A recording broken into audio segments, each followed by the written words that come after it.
최근에 제가 이제 NBA를 좀 자주 보는데 그 LA 레이커스의 그 앤서니 데이비스하고 그 댈러스 매버릭스의 루카 돈치치라는 그 빅 트레이드가 있었습니다. 뭐 여러분들은 별로 관심이 없지만 저는 이게 관심이 좀 있거든요. 굉장히 그 놀라운 트레이드였어요. 주로 이 사람들이 받는 연봉들이 몇백억 하지 않습니까?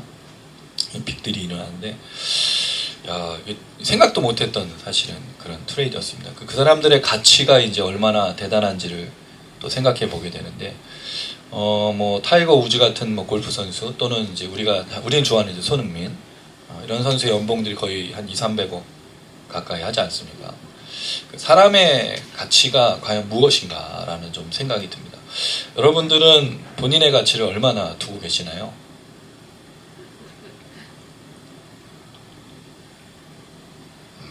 생각을 해보신 적이 없나요? 본인 한 200~300억 한다고 생각하지 않습니까? 아닌가요? 2~30억. 2~30억까지. 아, 그래 뭐 예, 양보해서 11조. 2~30억. 사람의 가치를 평가할 수는 없습니다. 그러나 그 사람의 가치에 대해서 누가 평가해 주느냐에 따라 다른 것 같아요. 특별히 성경은 그 사람의 가치에 대해서 물론 돈으로 평가하진 않지만 굉장히 중요하게 평가하고 있죠. 우리 아까 이제 수빈 집사님이 기도해 주셨는데 요한계시록의 말씀을 통해서 우리가 발견하는 게 뭐냐? 한 사람의 가치가 얼마나 귀한지를 발견하게 됩니다.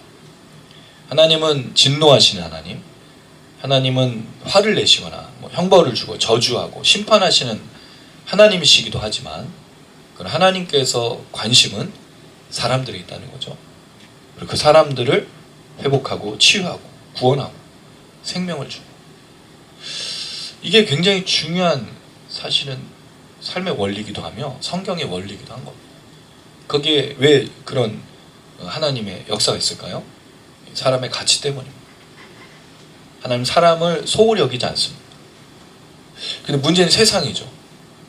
세상은 사람을 가치 있게 여기지 않습니다. 그걸 잘 보여주는 게 뭐죠, 여러분? 계급. 물론 지금은 계급 사회는 아니지만 우리도 알고 있죠. 계급 사회라는 거야. 기득권, 하층, 벗어날 수 없는 삶의 굴레, 가난한 자. 여기에 여러분 가치가 있나요? 그 사람들에 대한? 그런 얘기를 흔히 하잖아요. 청소하시는 분들을 보면서 야, 너 공부 못하면 저런 사람처럼 돼. 이게 우리의 예전에 그런 모습이지 않습니까?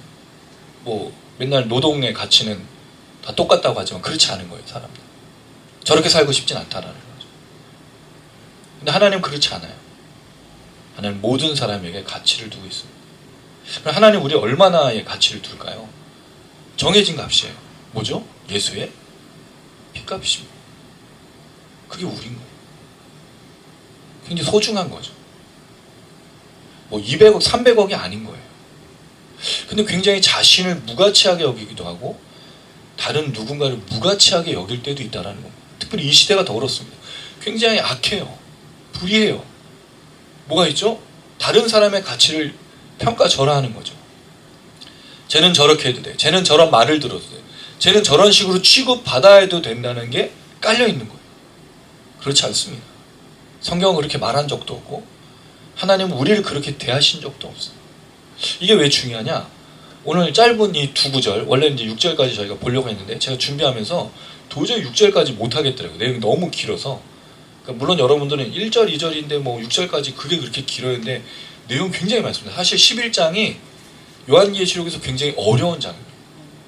준비하면서 많은 고민을 했어요. 이 장을 하나님 마치 예수님께서 그 땀이 피가 되도록 기도하면서 이 잔을 내게서 치우소서 하고 싶은 마음으로 이거 넘어가면 안 될까 막 생각도 했는데 그럴 순 없고 간단하게라도 설명을 드려야 되니까 그래서 굉장히 고군분투했어요. 지난주부터. 그래서 2절까지만 오늘 다루고 또 오늘 재남씨가 왔는데 또 6절까지 해버리면 다음에는 아예 안 오신다 그럴 것 같아서 재남씨 생각과 더불어 우리 성도님들 생각하는 마음으로 2절까지만 오늘 하겠다. 2절까지만 해도 내용이 만만치가 않습니다. 여기 여러분 집약을 해야 돼요. 집중을 하셔야 돼요. 요한계시록에 모든 게 담겨져 있습니다. 앞에서 있었던 내용, 앞으로 할 내용까지 여기에 담겨져 있어요. 근데 여러분 이 내용을 잘 보면 11장부터 14장까지 구원받는 자와 구원받지 않는 자와의 전투가 이어져요.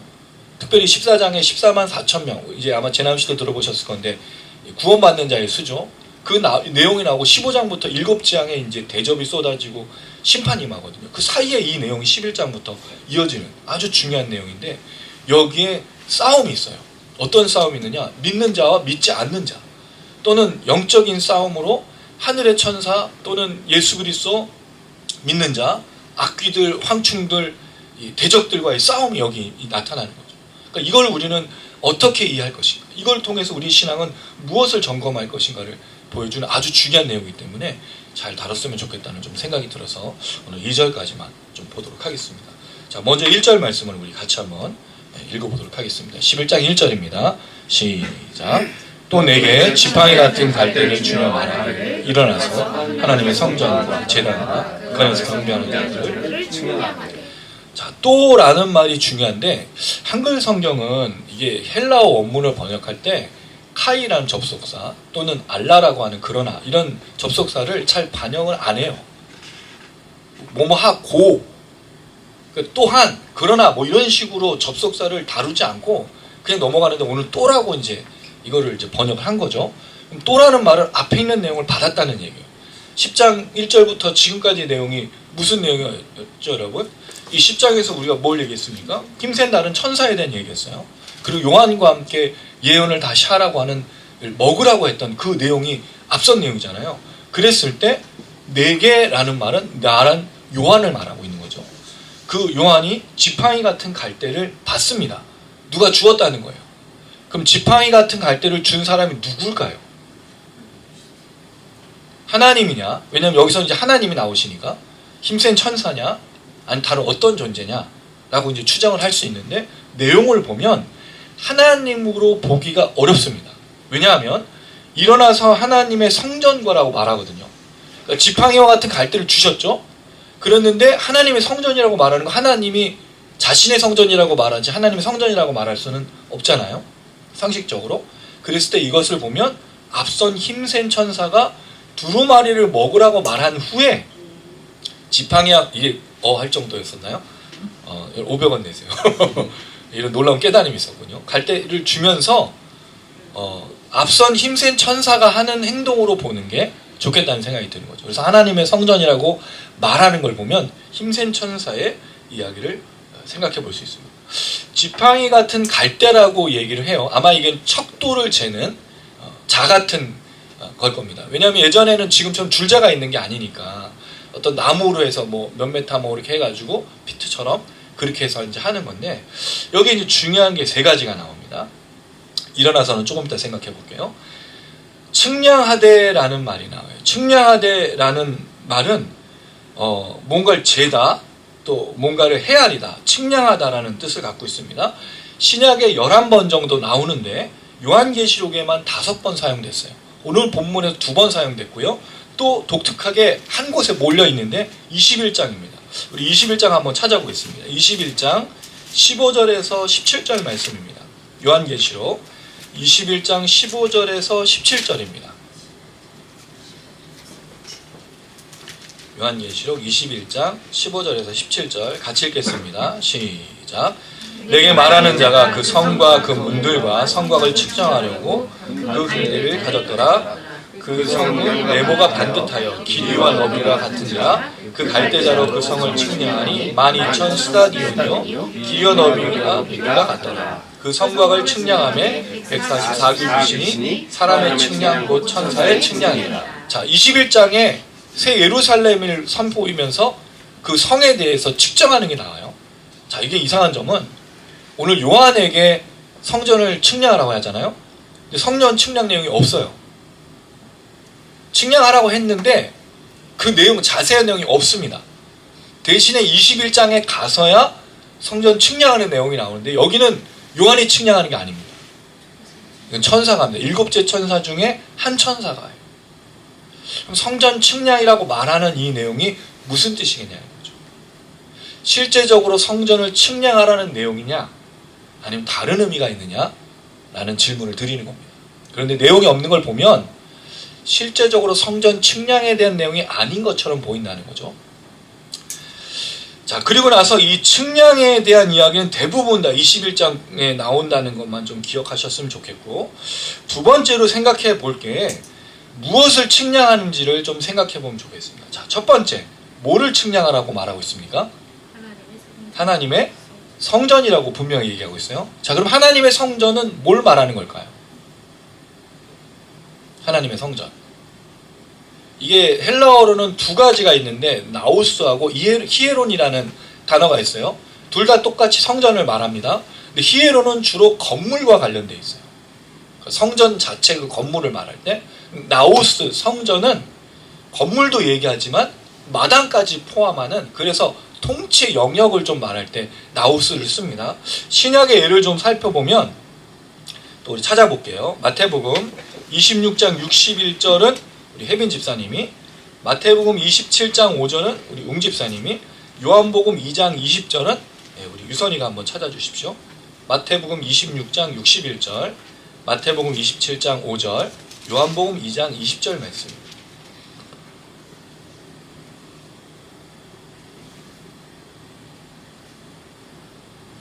이르되 이 사람의 말이 내가 하나님의 성전을 헐고 사흘 동안에 지을 수 있다 하더라. 네, 그 다음에요. 유다가 은은 성소에 던져놓고 물러가서 스스로 목매어 죽은지라. 네. 유대인들이 이르되 이 성전은 46년 동안을 지었거늘 내가 3일 동안에 일으키겠느냐 하더라. 예, 거의 성전의 말을 대해서 말할 때 예루살렘 성전을 말하는 것, 그런 건물과 그런 내용을 말하는 것으로 일단 볼 수 있는데, 그럼 지금 요한에게 이 성전, 지상에 있는 성전을 측량하라는 질문이 되는 거예요. 왜냐하면 이게 좀 뭐가 문제가 되냐면, 요한계시록을 제가 처음에 서론으로 개요를 말씀드릴 때 연대에 대해서, 기록 연대에 대해서 말씀드렸는데 두 가지 연대를 설명드렸습니다. 하나는 이른 연대, 하나는 늦은 연대. 이른 연대는 네로 황제 핍박이 임했을 때 아직 성전이 건재하고 있을 때, 그러니까 AD 70년 이전에 기록한 것이다. 그렇다면 하나님의 성전이 아직 건물로 있는 거죠. 그럼 그 건물을 측량하는 것이 될 것이에요, 지금. 근데 이른 연대가 아닌 늦은 연대로 보면 도미티아누스라는 황제 때 보면 AD 90년인 겁니다. 그럼 성전이 이미 파괴가 됐어요. 그럼 이 성전을 측량하라는 말은 무슨 뜻이냐는 거죠. 왜냐하면 성전이 없는데. 그랬을 때 학자들마다 이 내용을 다르게 해석을 하지만 우리는 이제 그 얘기는 제가 주중에 묵상으로 드리기로 하고, 이른 연대든 늦은 연대든 실제로 성전을 측량하라는 의미로 볼 수 있겠냐는 거예요. 왜냐하면 지금 요한이 어디 있죠? 하나님 보좌에 하늘에 있잖아요. 그럼 땅에 내려가서 측량하라는 질문이 되는 거거든요. 그럼 또 뭐가 문제가 되죠? 하나님의 성전이라는 부분에 건물을 많이 측정해 버리면 뭐가 아직 현존하죠? 그 건물이 있다면 지성소와 성소가 존재하고 있어요. 그러나 예수님이 죽으심으로 성소와 지성소는 구분이 없어졌잖아요. 그럼 이걸 성전 건물을 측량하는 건 의미가 없다는 말이죠. 그럼 이거는 건물을 측정하라는 말이 아닌 것처럼 보여진다는 거죠. 자, 그랬을 때 성경 몇 구절에서는 성전 나오스라는 개념을 이런 식으로 써요. 예, 우리 그 재남 씨도 좀 찾아주시면 읽어주시면 좋겠습니다. 네, 고린도전서 3장 16절 17절은 재남 씨가, 고린도전서 6장 19절은 아내 현양 사모가 읽어주시고, 주아가 에베소서 2장 21절 22절, 미나가 베드로전서 2장 5절입니다. 먼저 고린도전서 3장 16절 17절, 그 다음 고린도전서 6장 19절, 에베소서 2장 21절 22절, 베드로전서 2장 5절입니다. 자, 순서대로 먼저 재남씨부터 부탁드리겠습니다. 너희는 너희가 하나님의 성전인 것과 하나님의 성령이 너희 안에 계시는 것을 알지 못하느냐. 누구든지 하나님의 성전을 더럽히면 하나님이 그 사람을 멸하시리라. 하나님의 성전은 거룩하니 너희도 그러하리라. 감사합니다. 그러하니라. 네. 다음에 너희 몸은 너희가 하나님께로부터 받은 바 너희 가운데 계신 성령의 전인 줄을 알지 못하느냐? 너희는 너희 자신의 것이 아니라. 네.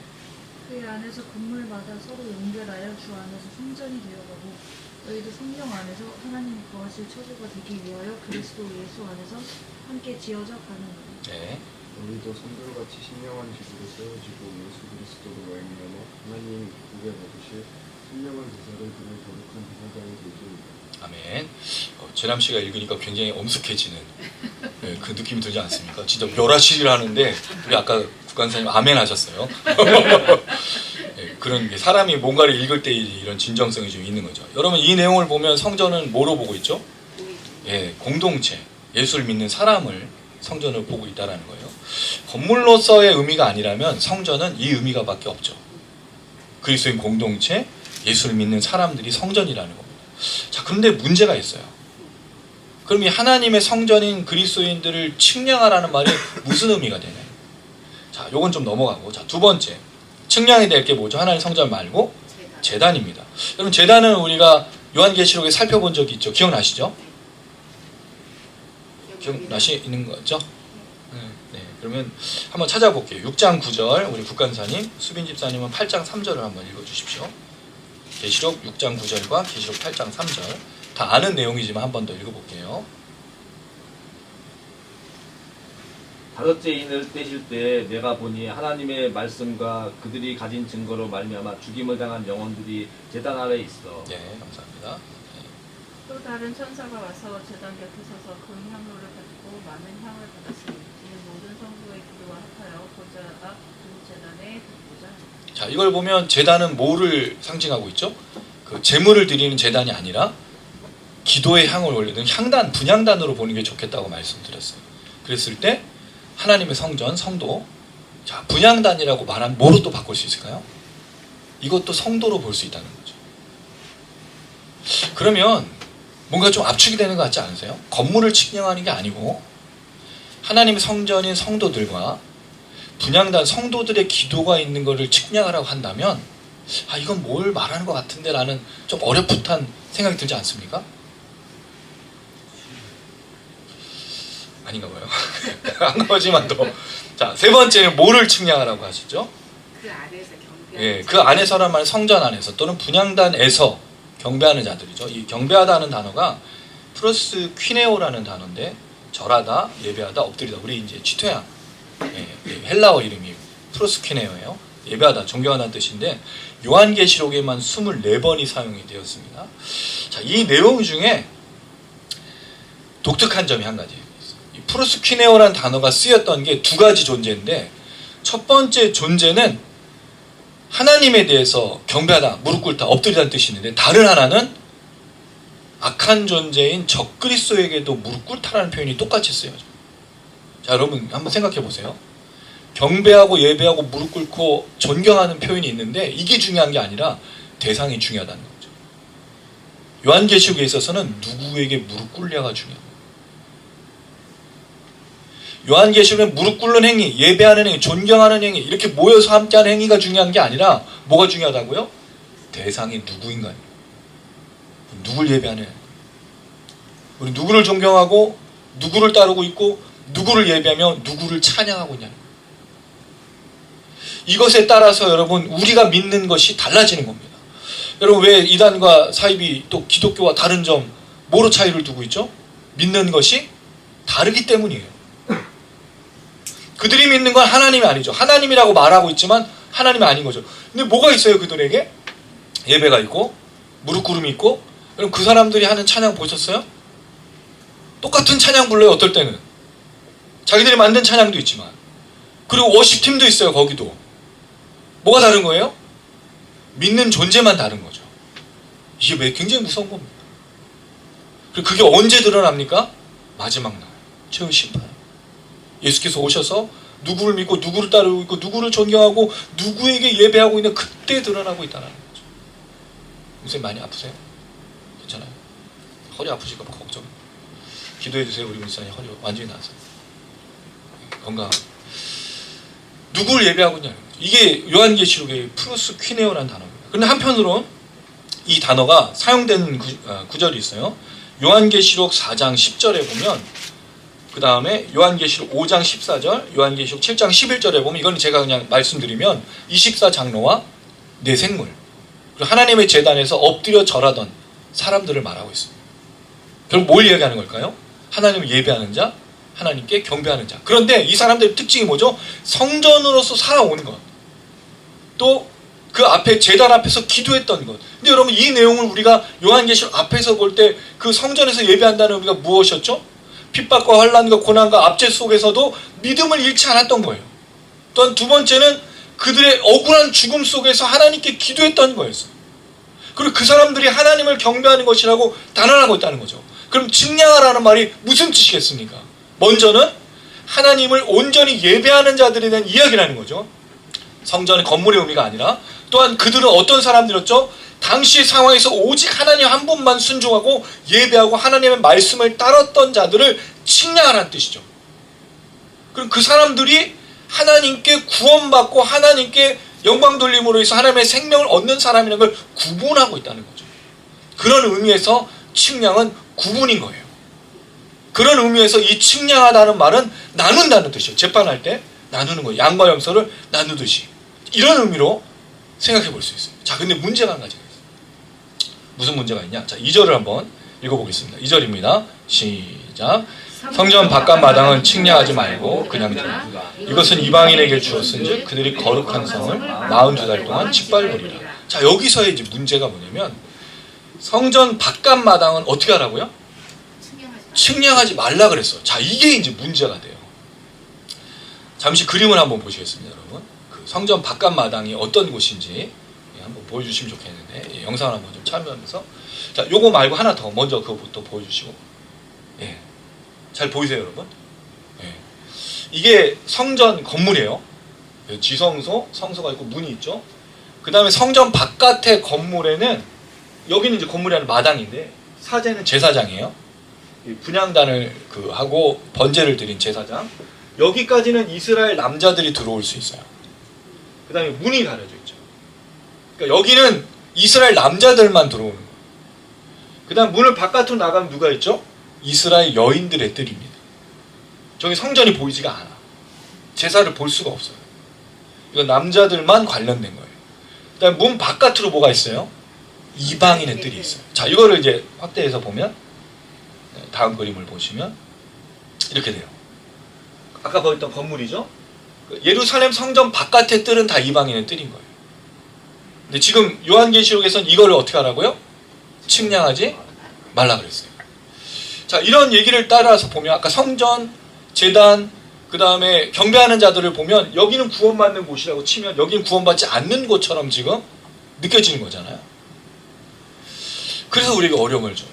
자, 측량하지 말라라는 단어는요, 에크발로라는 단어인데 내던지다, 쫓아내다, 뭐 이런 뜻을 사실은 가지고 있어요. 이 단어가 여러 번역본들에서는 다 이렇게 거의 번역을 했어요. 내버려 두라라는 의미로 했어요. 근데 원래 의미는 뭐라고요? 내던지고 쫓아내고 그런 식으로 사실은 번역하는 게 맞는데, 그래서 이 내용을 좀 보면 성전을, 그러니까 이 주어 목적어가 뭐냐면 성전을 내던지고 성전을 내쫓고 그렇게 버리라는 겁니다.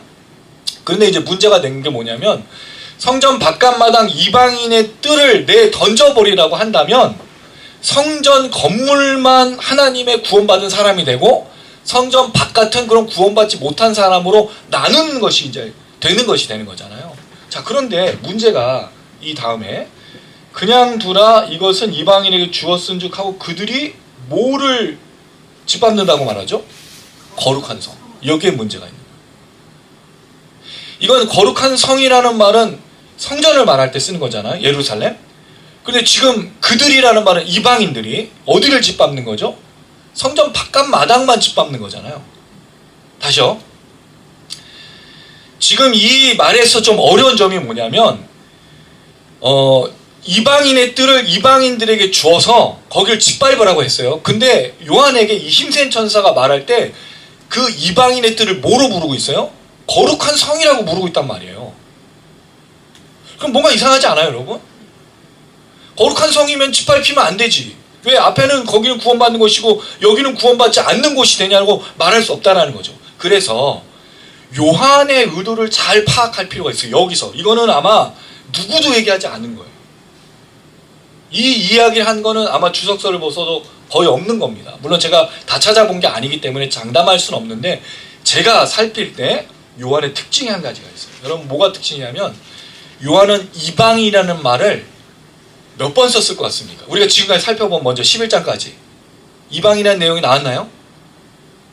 예, 한 번도 나온 적이 없어요. 자, 그러면 11장 이후에 22장까지 내용이 나온 적이 있을까요?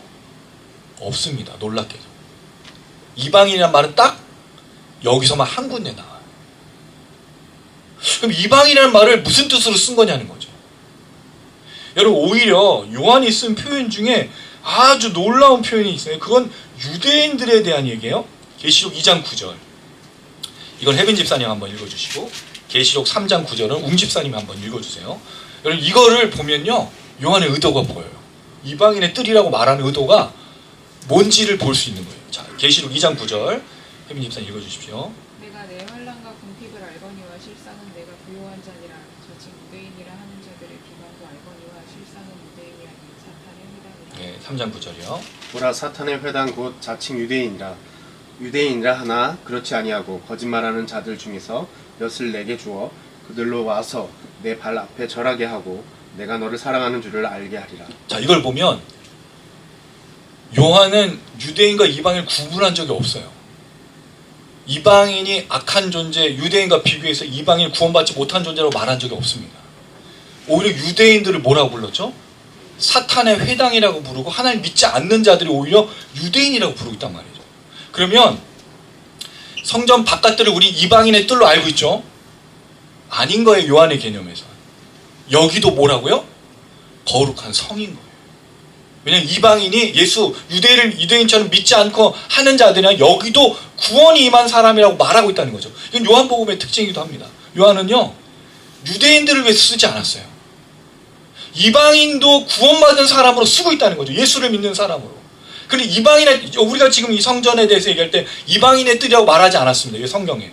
우리 왜 이방인의 뜰을 알고 있죠? 역사적인 사건이지. 유대인들이 썼던 말이지. 요한은 쓰지 않고 있어요. 그럼 거룩한 성전 바깥쪽도 구원이 있다는 거예요. 그럼 왜 이방인이 나오냐 이거죠.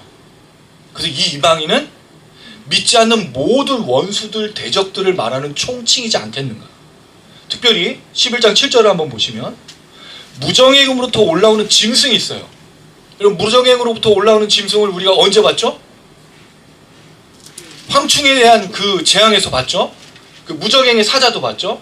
이건 누구를 말하는 겁니까? 악귀, 마귀, 사단, 모든 하나님의 대적들, 구원의 심판을 주는, 진노를 주는 그런 존재들로 봤죠. 그럼 이 이방이란 말은 무슨 뜻이냐? 그런 존재로 본다는 거죠. 유대인과 이방인의 나누는 그 구분으로 오는 게 아니고, 이 이방인은 누구를 말하는 거냐?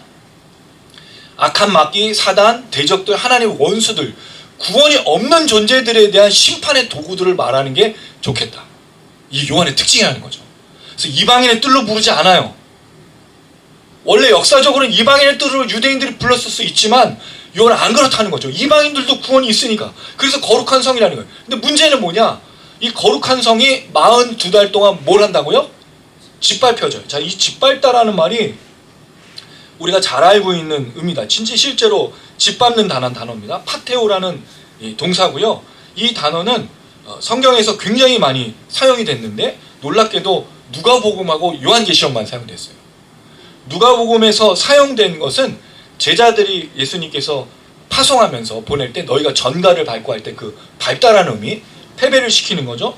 그런데 누가복음의 다른 본문은 이렇게 얘기합니다. 이건 누가복음 21장 24절은 우리 유선이가 한번 찾아주시고, 그 다음에 요한계시록 14장 20절은 재남씨가, 벌써 우리 성도의 일원이 됐네요. 그 다음에 우리 아내가 계시록 19장 15절을 찾아주십시오. 누가복음 21장 24절, 계시록 14장 20절, 계시록 19장 15절입니다.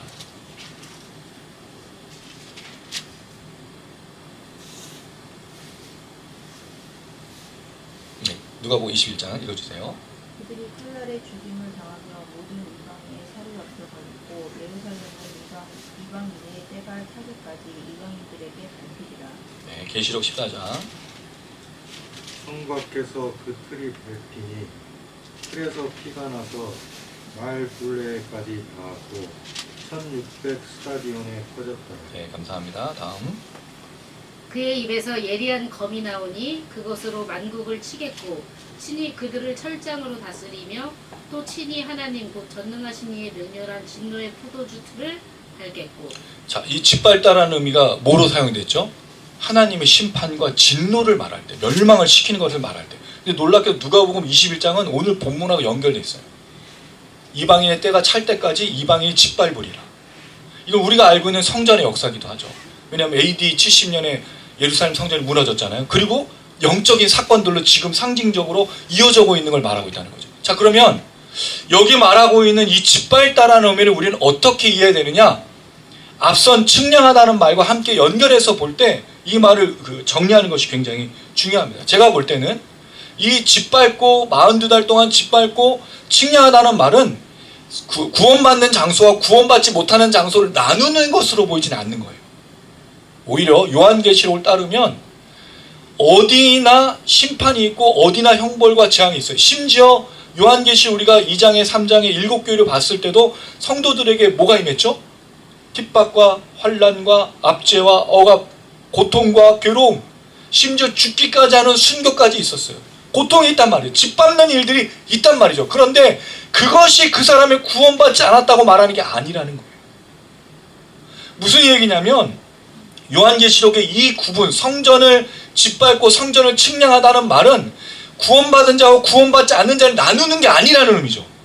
오히려 요한이 말하고 있는 이 내용은 아주 중요한 구분을 하고 있는데, 우리가 여러분 6장과 그 다음에 그 5번째 재앙에서, 그 다음에 8장에서 성도들의 기도와 성도들의 순교의 호소와 간구를 통해서 살펴볼 수 있는 건, 이 땅에서 또 이 삶을 살아가면서 그리스도인들이 죽음을 당하고 고통을 받지만 하나님의 보좌로 죽어간 후에는 보호와 인정과 은혜와 구원과 생명을 받는 것을 구분하고 있다는 거죠.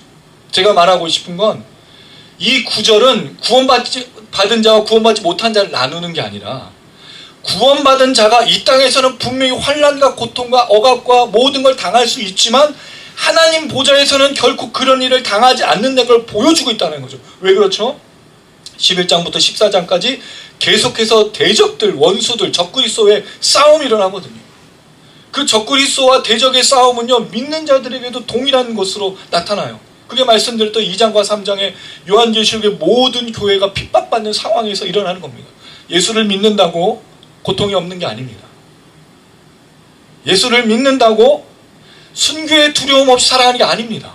하나님 보호하시죠. 하나님 일용할 양식도 주시죠. 하나님이 우리에게 힘도 주시고 기도 응답도 주시지만 뭐가 일어나요? 억압이 일어나고 박해가 일어나고 핍박이 일어납니다. 당황할 일들이 생기고 내가 예상치 않았던 수많은 어려움들이 생깁니다. 그렇다면 왜요? 만약에 이 성전과 성전 밖을 구분한 하나님의 구원이 있는 것을 구분해버린다면 그런 일은 없어야 되는 거 아니에요? 이 측량함을 통해서 이 성전, 그 다음에 제단, 그 다음에 경배하는 자를 통해서 하나님께 엎드리는 사람들은, 순전히 이렇게 믿고 있는 사람들은 아무 일도 일어나지 말아야죠.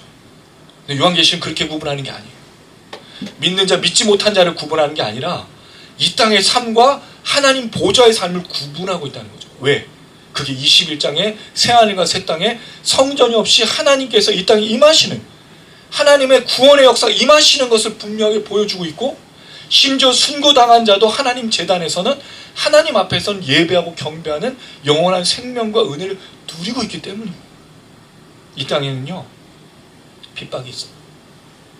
환난이 있습니다. 그리스도인이 살아가는 삶이 평안한 게 아닙니다. 예수 믿어도 고통이 있고요, 예수 믿어도 불의한 일을 당해요. 물론 이거는 제가 조금 더 살펴봐야겠지만, 제가 최근에 은행에서 통지서를 하나 받았어요. 금융거래 통지서. 경찰에게 제 정보를, 제 은행 계좌를 털어서 보여준 거예요. 근데 거기에 뭐가 있냐면 범죄수사. 제가 범죄수사와 관련돼서 경찰이 제 거를 털어간 거예요.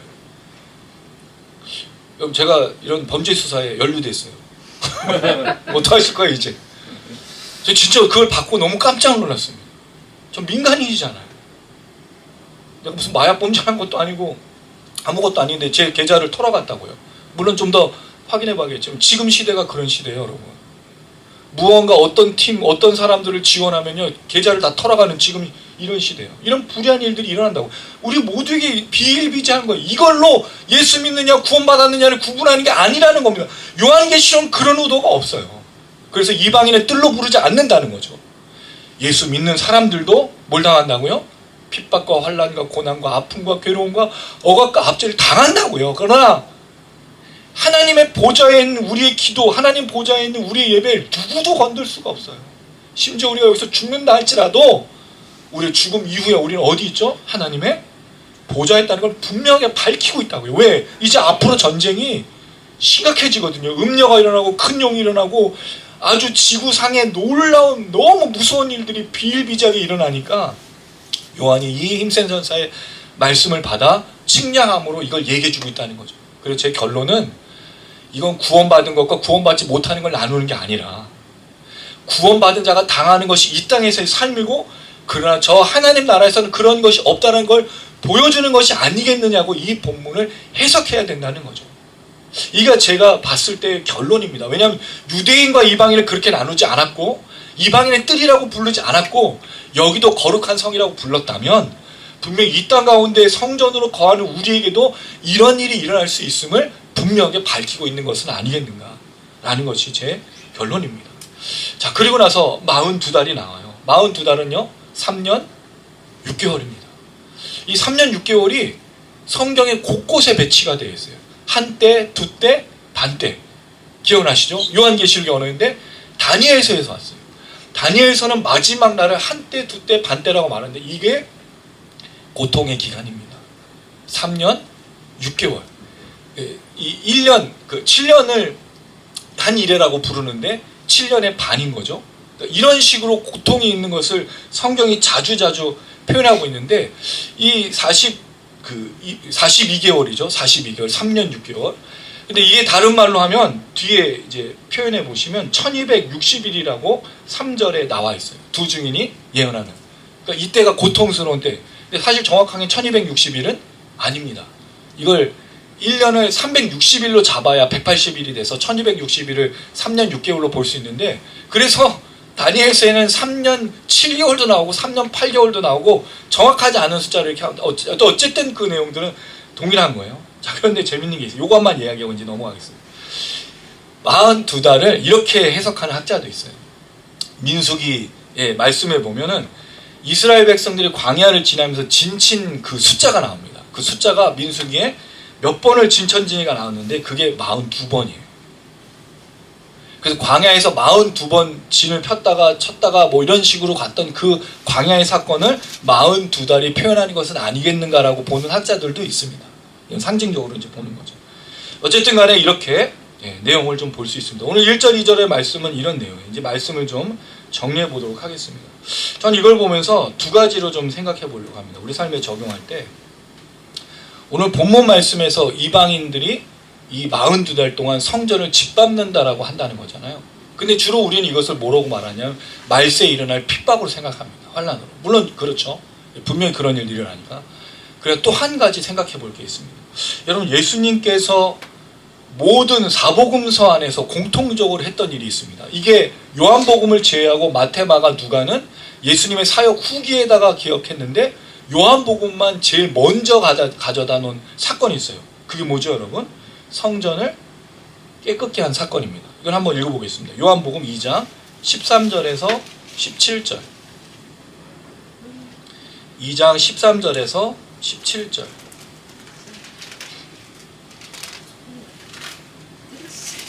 요한복음 2장 13절 17절. 이건 같이 읽어볼게요.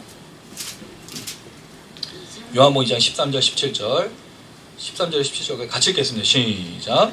유대인의 일월절이 가까운지라 예수께서 예루살렘으로 가셨더니 성전 안에서 소와 양과 양을 파는 사람들과 돈 바꾸는 사람들이 앉아있는 것을 보시고 노끈으로 채찍을 만들어 양이나 소를 다 성전에서 내쫓으시고 돈 바꾸는 사람들이 돈을 쏟으시며 상을 엎으시고 비둘기 파는 사람들에게 이르시되 이것을 여기서 가져가 내 아버지 집을 장사하는 집을 만들지 말라 하시니 제자들의 성경 말씀에 주의 전을 사모하는 열심히 나를 삼키리라 하는 것을 기억하셨더라.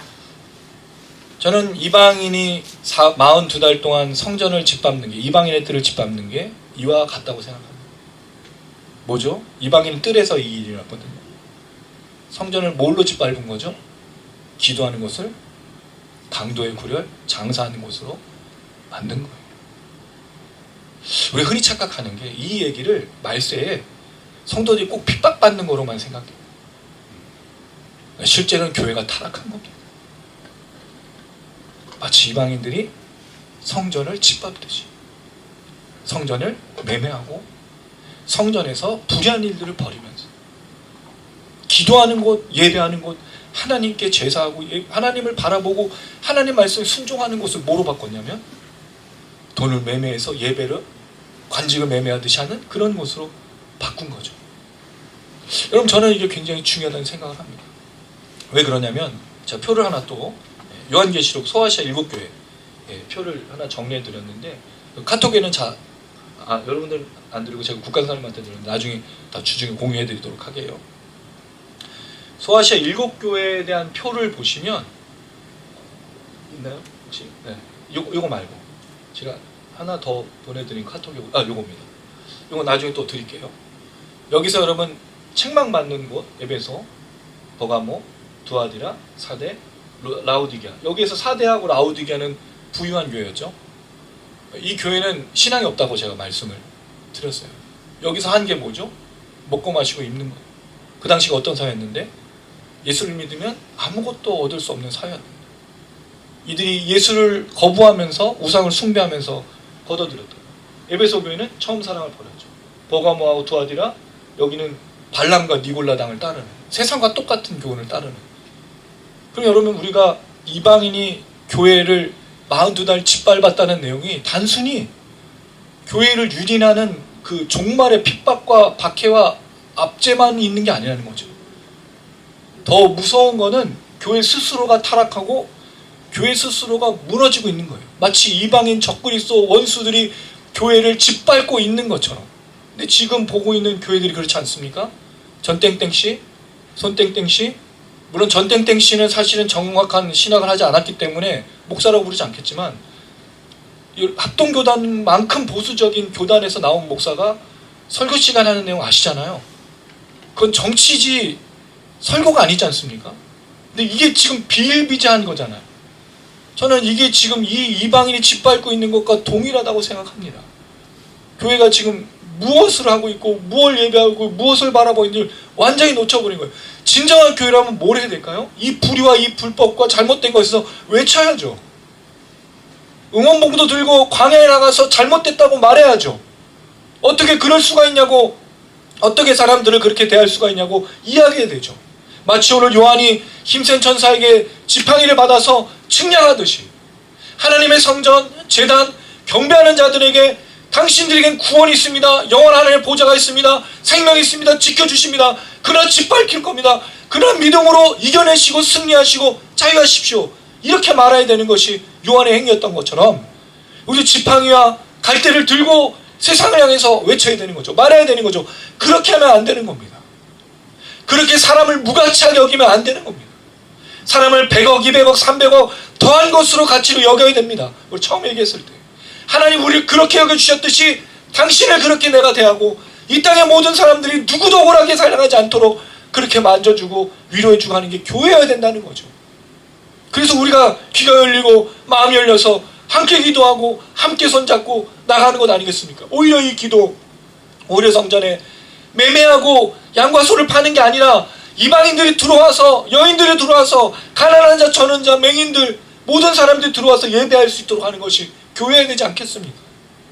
우리가 정말 이 말씀을 우리 삶에 순종한다면 지금 이 시대에 일어나고 이 불의에 대해서 참을 수 없는 겁니다. 가만히 있어서는 안 되는 겁니다. 제가 뭐라고요, 여러분?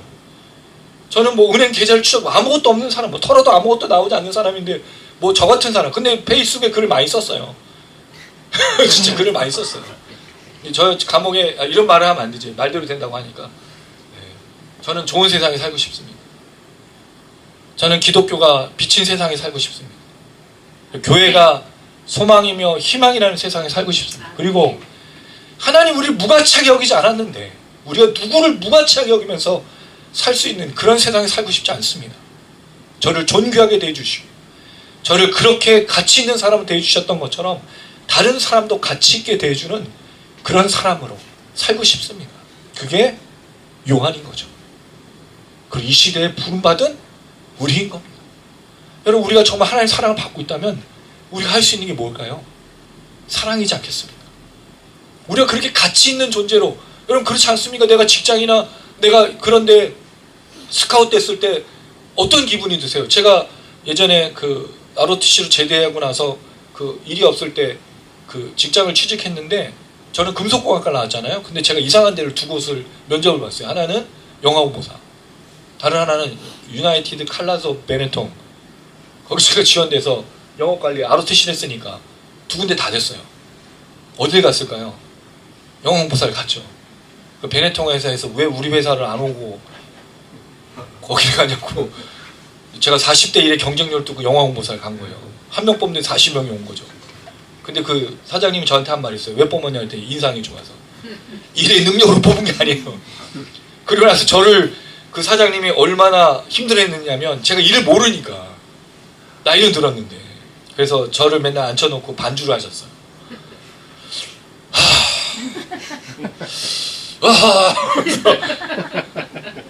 일을 모르니까 근데 저를 무시하진 않으셨어요.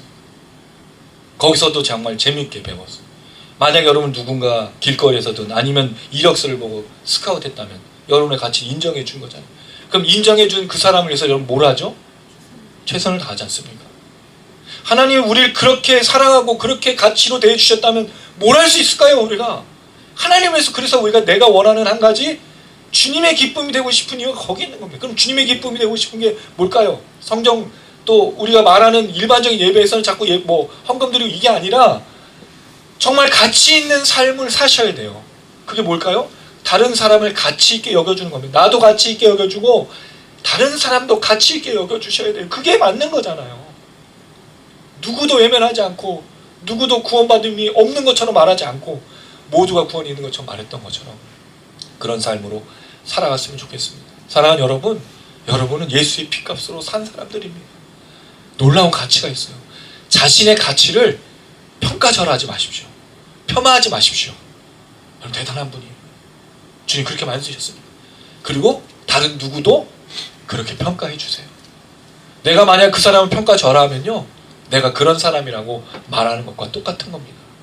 다른 사람도 평가해 주시고 그런 빛같이로 살아가는, 또 그렇게 사랑하는 여러분들 되시기를 주님의 이름으로 축원합니다.